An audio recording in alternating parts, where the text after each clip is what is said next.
A few videos ago, we were introduced to the Maxwell equations. They describe the relationships between electric and magnetic fields and provide mathematical evidence that light is an electromagnetic wave. But mathematical evidence isn't the same as experimental evidence. In this video, we will examine one of the most important pieces of experimental evidence for the wave nature of light, the Young experiment. To understand Young's experiment, we need to take two different behaviors of waves and apply them at the same time. The first behavior is called interference. To keep things simple, we'll look at the interference between two pulses, but the same logic applies to waves. Suppose you and a friend hold opposite ends of a rope or a slinky. Then you pluck the slinky upward, a bit like plucking a guitar string. What you'll see is a pulse that travels down the length of the slinky. Now, let's change this a little. What if you and your friend both plucked your respective ends of the slinky simultaneously and upwards? Then you'd both produce pulses that travel down the slinky. When the two pulses collide, a process called interference occurs. The pulses start occupying the same space. They briefly merge into a single large pulse, bigger than either one of the original ones. Then they separate and travel in their original directions. This type of interference, where the pulses combine into a large pulse, is called constructive interference. Alternately, look at what happens if you pluck the rope up, but your friend plucks the rope down. When the two pulses meet and interfere, they briefly nullify and cancel each other into a dead spot before re-emerging on opposite sides. This phenomenon is called destructive interference. The phenomena of constructive and destructive interference applies to all waves, including water waves. The second behavior is called diffraction, not to be confused with refraction, the bending of light as it enters a different medium that we saw a few videos ago. Here, we see a machine setting up waves in a tank of water. Now, suppose these waves encounter barriers like the steel plates shown here. The barriers block the waves from passing beyond them. But these two barriers have a small opening between them. We call such an opening an aperture. This is the only place where the ripples are unblocked, and we see something interesting. The ripples that pass through the aperture start spreading out. In fact, if the aperture had been smaller, the effect would be more pronounced, with the ripples forming concentric circles. This spreading of waves as they emerge from the aperture is called diffraction. It is characteristic of all waves.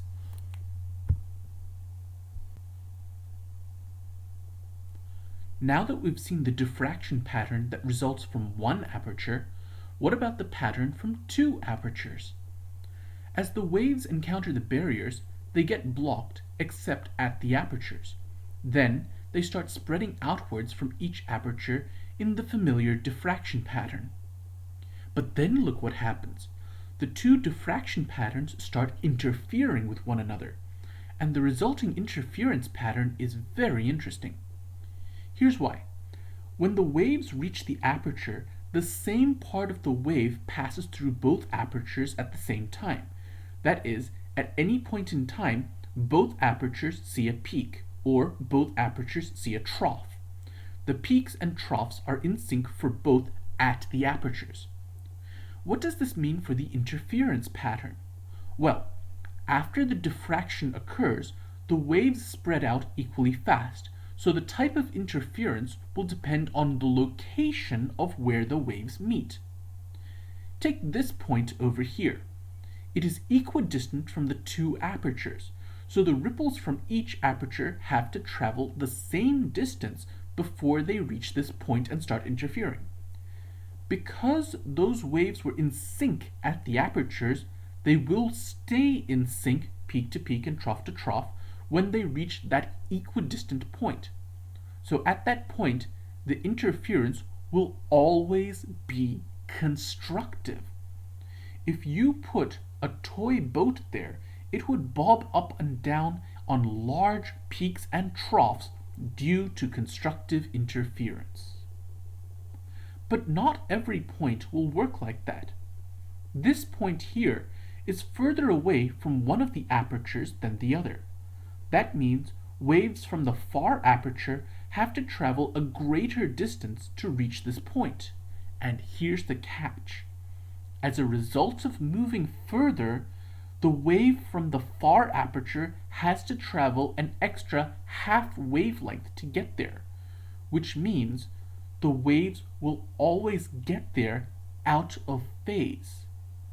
By the time the waves from the far aperture get to this point, they will be at a trough, while the waves from the near aperture are at a peak, and vice versa. The result will be destructive interference. It will always be destructive interference because the waves are always out of phase. If you put a toy boat here, it will not bob up and down at all. It will stay perfectly still because the waves keep canceling out under it. Next, look at this point here. It's even further away from the far aperture, so the waves from here have to travel even further before they can reach this point. But now something interesting happens. Unlike the previous case, where the extra distance caused the waves to meet peak to trough, in this case, the waves from the top aperture have to travel a full extra wavelength to reach this point. So the peak of the wave from the far aperture meets with the peak of the previous wave from the near aperture, and once again they are aligned peak to peak, so we have constructive interference. So this is an interesting pattern, alternating points of constructive and destructive interference caused by double slit diffraction. Now, let's create an analogous setup for light. Here, we have a laser source in a dark room. The laser is blocked by this barrier, which has two very thin slits in it. The laser light can only emerge through those slits, and we will see it when it reaches the screen. Now, if light is really a wave, we should see an interference pattern just like we saw with the water. Except for light, a point of constructive interference, where the light waves reinforce each other because they meet peak to peak, would appear bright. By contrast, a point of destructive interference, where the light waves meet peak to trough and cancel each other out, would appear dark. And that's exactly what we see here. Alternating bright and dark spots, alternating points of constructive and destructive interference consistent with the behavior of waves undergoing double slit diffraction. This is Young's experiment, and it is experimental evidence that light is indeed a wave. And we can go one step further to predict where the bright spots should appear using this equation. Here, lambda represents the wavelength of light being used. The bright spots will appear at different locations for different wavelengths of light. D stands for the distance between the slits, and theta can be calculated as follows. Draw a line perpendicular to the barrier from the midpoint of the two slits to the screen. Then choose any other location on the screen and draw a line from the midpoint to that location. The angle formed between these two lines is theta, and we can use theta to represent any location on the screen. That leaves n. N is a number that indicates which bright spot we are talking about. For instance, at theta equals 0 degrees, there will always be a bright spot because that corresponds to where the two rays travel the same distance. We call this bright spot the central maximum or the zero order maximum. We symbolize it with n equals 0. The bright spots on either side of the zero-order maximum are called the first-order maxima, and they correspond to n equals 1. The bright spots on either side of those are called the second-order maxima. They correspond to n equals 2, and so forth.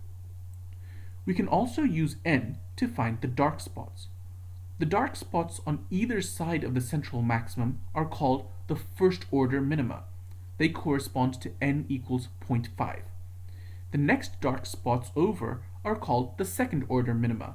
They correspond to n equals 1.5, and so forth. Let's try an example. Suppose we use a red laser with a wavelength of 700 times 10 to the power of negative 9 meters. The slits are 4 times 10 to the power of negative 6 meters apart. What are the angles of the bright spots and what are the angles of the dark spots? We can plug in everything we know and then substitute whole numbers for n to get the bright spots. We get up to 6 values of n, and the corresponding angles we get when we solve this equation are listed. We can't go to higher values of n because that would lead to an illegal sign value. Likewise, we can solve for the dark spots by solving the same equation with n equals 0.5, 1.5, 2.5, and so forth. We get dark spots at the angles shown. This video introduced Young's experiment, the first experimental proof that light is a wave. It is the basis for many other wave properties of light, like polarization and applications like anti-reflective coatings. Your book goes into some of these applications in more detail.